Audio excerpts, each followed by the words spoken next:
విశాఖలో ప్రపంచ వాణిజ్య కేంద్రం ఆధ్వర్యంలో జంట ఆకాశ హర్మ్యాల నిర్మాణానికి ఏపీ ప్రభుత్వం ప్రయత్నిస్తోంది.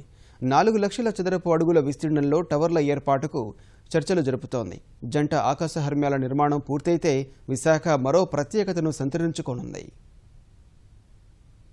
విశాఖలో ఐటీ రంగం ద్వారా 1,00,000 మందికి ఉపాధి కల్పించే అవకాశాలపై ప్రభుత్వం దృష్టి పెట్టింది. ప్రస్తుతం 18,000 మందికి పరిమితమైన ఐటీ ఉద్యోగుల సంఖ్యను పెంచేందుకు కార్యాచరణ రూపొందిస్తోంది. ఈ మేరకు ప్రపంచం దృష్టిని సాగర నగరం వైపు ఆకర్షించేందుకు చర్యలు తీసుకుంటోంది. ఇందులో భాగంగా ప్రపంచ వాణిజ్య కేంద్రం ఆధ్వర్యంలో జంట ఆకాశ హర్మ్యాలను విశాఖలో నిర్మించేందుకు సిద్ధమవుతోంది. ఈ మేరకు WTC సీఈఓతో చర్చలు జరిపామని, నిర్మాణ సంస్థను ఎంపిక చేశామని ప్రభుత్వ ప్రధాన కార్యదర్శి SP టక్కర్ తెలిపారు.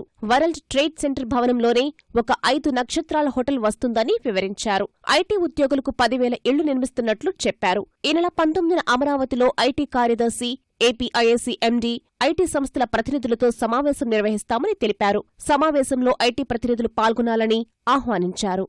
విశాఖలో అంతర్జాతీయ విమానాల ద్వారా విదేశాల నుంచి వచ్చేవారికి వీసా ఆన్ అరైవల్ సౌకర్యం లేదని, ఈ సౌకర్యం ఏర్పాటు చేయాలని ఐటీ ప్రతినిధులు టక్కర్ను కోరారు. విజయవాడ, విశాఖ మీదుగా కొలంబో వెళ్లేందుకు విమాన సర్వీసులు ప్రారంభించేలా చర్యలు చేపట్టాలని అన్నారు. ఐటీ సెజ్లో కొన్ని భూముల కేటాయింపులపైన పలు విజ్ఞప్తులు ఇచ్చారు. విశాఖ నుంచి ఏటా 40 టన్నుల రెడీమేడ్ వస్త్రాలు, సామాగ్రి విదేశాలకు ఎగుమతి అవుతాయని, విమానాల సౌకర్యం లేనందున చెన్నైకు తీసుకువెళ్లాల్సి వస్తోందని వివరించారు. విశాఖలోనే కార్గో టెర్మినల్ ఏర్పాటు చేయాలని పరిశ్రమల ప్రతినిధులు టక్కర్ను కోరారు. వీసా ఆన్ అరైవల్ సదుపాయం విశాఖ విమానాశ్రయంలో ఏర్పాటు చేసేలా కేంద్ర హోంమంత్రిత్వ శాఖ అధికారులతో మాట్లాడతామని CS హామీ ఇచ్చారు.